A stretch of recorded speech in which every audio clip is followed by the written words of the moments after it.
Good morning, good afternoon, good evening my dear friends, welcome to my channel the travel man. कैसे हैं आप सब लोग? और ये है एक revise video Japan travel update के बारे में। किस तरीके से आपको तैयारी करनी है, सिचुएशन को कैसे असेस करना है इस वक्त, वो सब चीज़ें इंक्लूड करूँगा मैं इस वीडियो में। अगर आप जापान ट्रैवल करना चाहते हैं तो इसके अंदर मैं आज की इस वीडियो के अंदर एंट्री रिक्वायरमेंट्स डिस्कस करूँगा, आपकी एलिजिबिलिटी डिस्कस करूँगा, ठीक है ना। वीज़ाज़ के बारे में सेपरेट वीडियोस बनी हुई हैं, तो अगर मैं ज़्यादा इसमें डालूंगा तो वीडियो बहुत लंबी हो जाएगी, शायद आप ना देखें फिर। तो पहली चीज़ तो ये है कि मैं जापान सीरीज़ चैनल पर रन कर रहा हूँ and that is for your benefit कि किस तरीके से आप ट्रैवल कर सकते हैं अगर आप इंडिया से जापान जाते हैं। एक वो वीडियो है what you need to know about Japan, क्या आइडिया आप लगा सकते हैं कि आपका ट्रिप कैसा रहेगा, वहाँ चीज़ें कैसी हैं, कॉस्ट ऑफ लिविंग कैसी है, ये सब चीज़ें डिस्कस की हैं। जापान बुलेट ट्रेन्स के ऊपर मैंने वीडियो बनाई जिसमें आपको जे एयरलाइन पास के बारे में नॉलेज चाहिए। अब ये जब मैं वहाँ ट्रैवल कर रहा था स्टेशन पर जाके बस मैं यही इन्फॉर्मेशन लेता रहता था और लैंग्वेज प्रॉब्लम भी थी, तो मुझे काफ़ी दिक्कत हुई कुछ चीज़ें इकट्ठी करने में। लेकिन मैंने फाइनली जो है एक वीडियो के फॉर्म में उसको रिकॉर्ड किया, अपनी जर्नी बुलेट ट्रेन की पूरी करी है, उसके अंदर सारी इन्फॉर्मेशन आपके साथ शेयर की है। फिर इसके अलावा जापान वेब रजिस्ट्रेशन बहुत ज़्यादा इंपॉर्टेंट है आपके लिए, उसके बिना कोई एंट्री नहीं है। मतलब कि ऐसा होगा कि जैसे ही आप फ्लाइट को डीबोर्ड करेंगे सबसे पहले आपसे कुछ बात नहीं करेंगे, बोलेंगे कि जापान वेब दिखाओ, ठीक है, आपने भरा या नहीं, फिल किया या नहीं किया है, ठीक है ना। और तो हम पूरा प्रोसेस जाने लगे। तो एक वो वीडियो है जिसके अंदर मैंने कस्टम्स, इमिग्रेशन वगैरह डिस्कस किया हुआ है आपके साथ।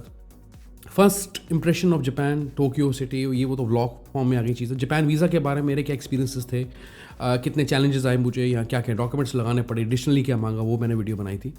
फिर बाकी अब जापान पेज मेरी साइट पे भी दिया हुआ है, उस पर सारी जापान की वीडियोस में कंसोलिडेट करके वहाँ लगा रहा हूँ, डाल रहा हूँ, ठीक है। अपडेट कर रहा हूँ उस पेज को मैं, तो आप टाइम टू टाइम उस पेज को चेक करें। मेरी साइट का नाम है www.thewandringman.in, ओके। अभी के लिए इस वीडियो के अंदर हम पहले ये जानेंगे कि मौजूदा हालात इस वक्त जापान में कैसे चल रहे हैं कोविड को लेके। मैंने कुछ पॉइंटर्स यहाँ बना के लिखे हैं ताकि मैं चीज़ें भूल ना जाऊँ, और कैसे आप ट्रैवल करेंगे और क्या क्या चीज़ों की आपको ज़रूरत है।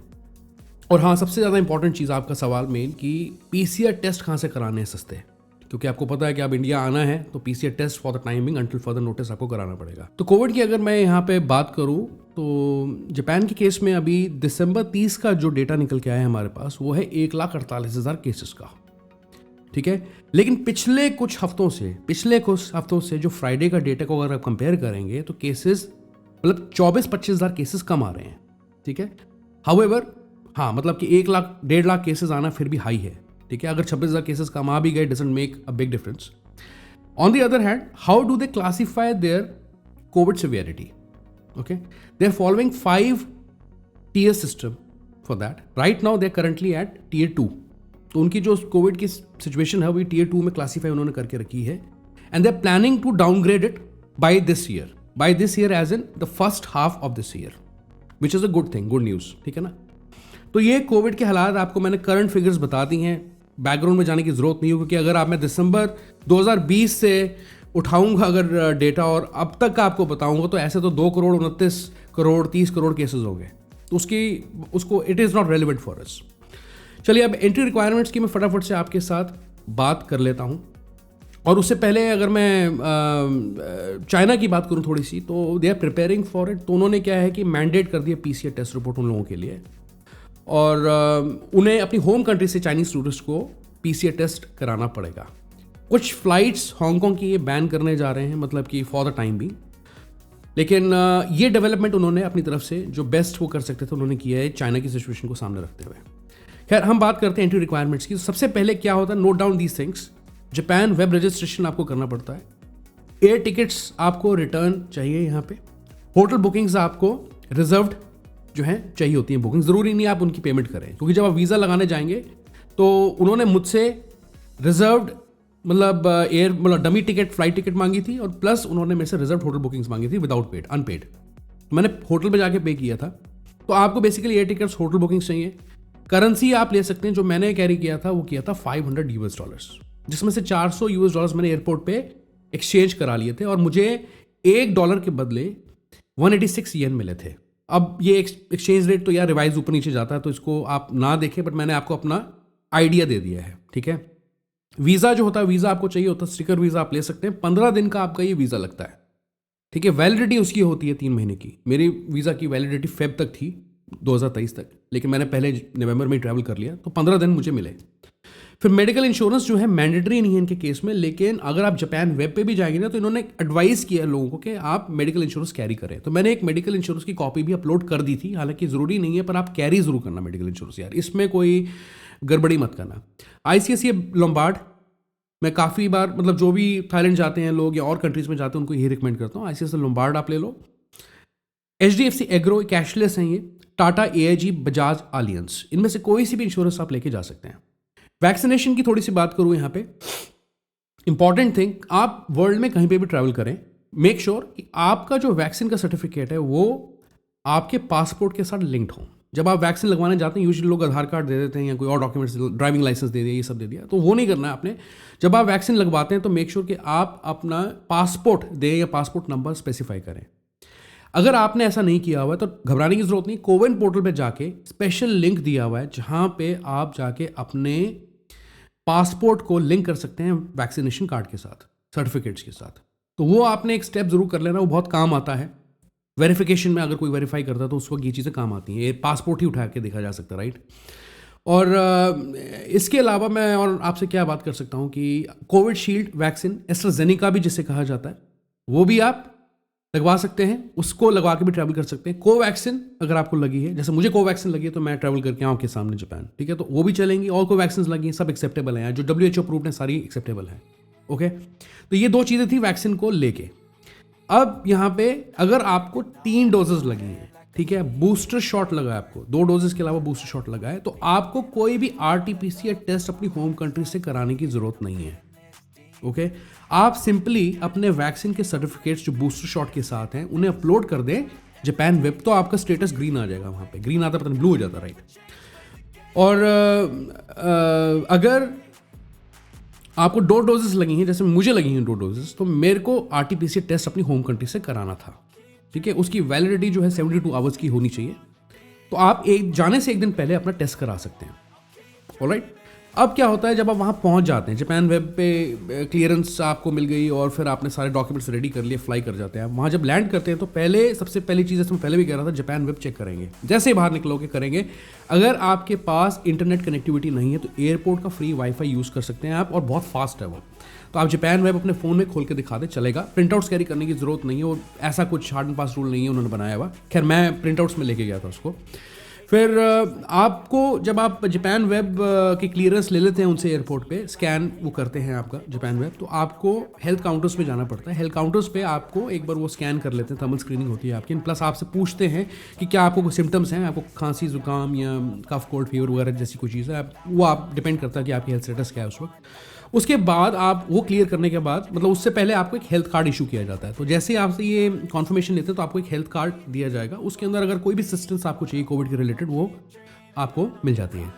एंड देन उसके बाद क्या होता है कि आप कस्टम्स पे जाते हैं, कस्टम्स में कोई खास सवाल नहीं करते, बस ये पूछते हैं कुछ ऐसा स्पेशल कैरी तो नहीं कर रहे ऑफेंसिव, और फिर आप जाते हैं इमिग्रेशन पे। इमिग्रेशन पे ज़्यादा से तो वो सवाल कर सकते हैं कि अगर जैसे मैं अकेला गया था, सोलो ट्रैवलर गया था, एज अ सोलो ट्रैवलर, तो मुझे उन्होंने बस इतना पूछ लिया था कि आप कितने दिन के लिए आए हो, कोई और आपके साथ ट्रैवल कर रहा है। मैंने बोला नहीं, I am here for the purpose of tourism, बस दैट्स इट। और बाकी आप इलेक्ट्रिक ट्रेन जो होती हैं वो भी ले सकते हैं, लोकल ट्रेन ले सकते हैं जो कि आपको सस्ती पड़ेगी फेयर्स के हिसाब से देखा जाए, मतलब कि 400 रुपये के अंदर आप सिटी में ट्रैवल कर सकते हैं, टोक्यो अगर आप एंटर कर रहे हैं।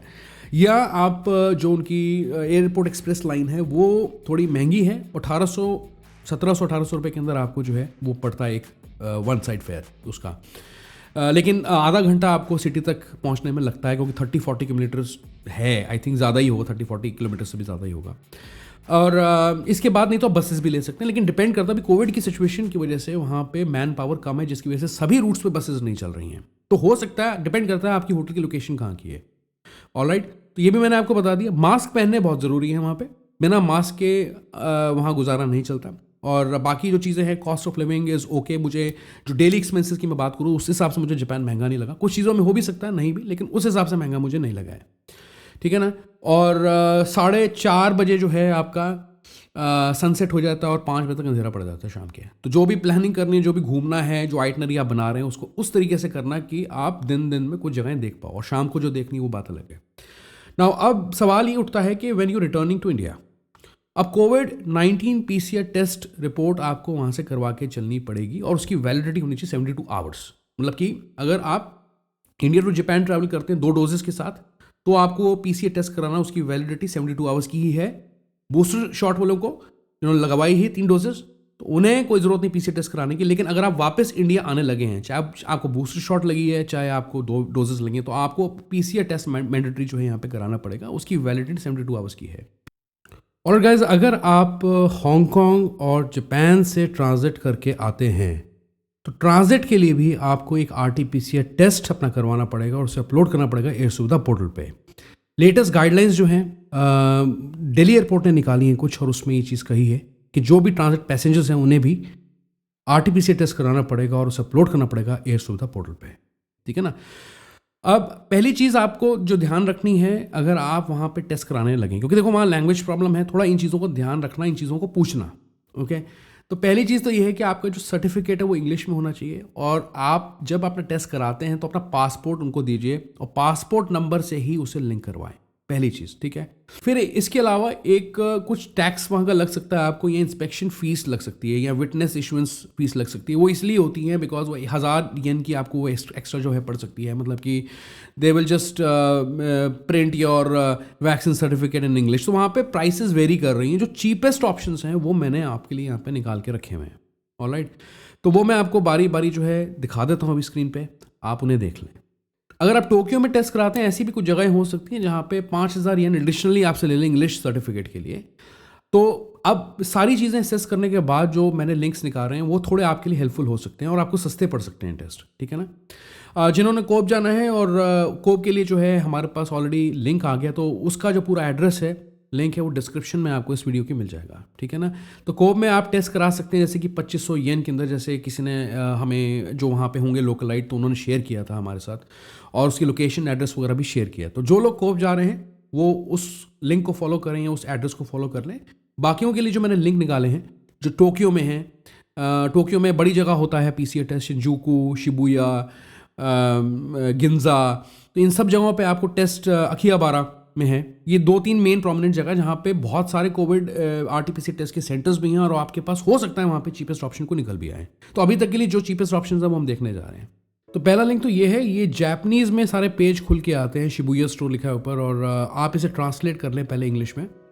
और नीचे जो कॉस्ट इसकी दी है 2500 येन दी है, लेकिन हो सकता है मोस्ट लाइकली कि ये आपको जो सर्टिफिकेट दे वो जापानीज़ लैंग्वेज में हो। आपको इंग्लिश सर्टिफिकेट चाहिए होगा, उसका एडिशनल जो है आपको चार्ज लग सकता है, तो ये आपको वैलिडेट करना पड़ेगा। लेकिन ये एक चीपेस्ट ऑप्शन निकल के हमारे पास यहाँ पे आता है। ओके, और अगर आप 2500 येन की बात करें, आप इसे आधा करके देख लें, तो मैं ये समझता हूँ कि आपको जो कॉस्ट पड़ेगी टेस्ट की वो 4000 to 4500 के बीच में पड़नी चाहिए, नॉट मोर देन दैट। ठीक है, तो ये चीपेस्ट ऑप्शन निकल के आते हैं। फिर दूसरा लिंक एक और है, ये भी इसको इंग्लिश में मैं ट्रांसलेट कर देता हूँ, तो इसका भी लिंक मैं आपको डिस्क्रिप्शन में दे दूंगा। आप इसमें और सिटीज़ या प्रोविंसेस वगैरह भी चूज़ कर सकते हैं। ठीक है ना।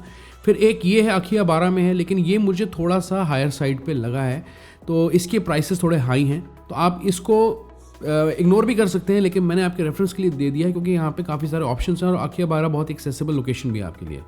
एंड प्लस इसके बाद एक और पीसीआर टेस्ट की ये साइट है, इसे भी आप देख लें। यहाँ पे भी आपको जो है सस्ता पड़ सकता है टेस्ट। मतलब अगर आप इंग्लिश सर्टिफिकेट की बात करते हैं, स्पेशली अगर आप ट्रैवलर हैं, तो 10,000 येन, मतलब कि इसे आधा करके देख लें, 5000 तक का आपको पीसीआर टेस्ट सर्टिफिकेट नेगेटिव मिल जाएगा। तो अब आप इसे वैलिडेट खुद कर लेना। मैं इसका जो लिंक है आपको डिस्क्रिप्शन में देने जा रहा हूँ, and hopefully this will help you. Alright guys, thank you so much for watching this video. ये वीडियो आपको कैसे लगी यार ज़रूर बताएं। ज़्यादा से ज़्यादा इस वीडियो को शेयर करें सबके साथ जिन लोगों ने जापान ट्रैवल करना है। Japan is my favourite country, और मुझे मौका मिल गया टाइम से, ये जो अनरेस्ट चल रहा है उससे पहले मैं होके आ गया लकीली, सो दैट्स ग्रेट। तो अपना ध्यान रखें बहुत अच्छे से, रूल्स को फॉलो करें, प्रोटोकॉल्स को फॉलो करें, बस यही हम आपको कह सकते हैं, ये रिक्वेस्ट कर सकते हैं आपसे। इस वीडियो को लाइक करें, मेरे चैनल को जरूर सब्सक्राइब करते हुए जाएं। Nice you once again, bye.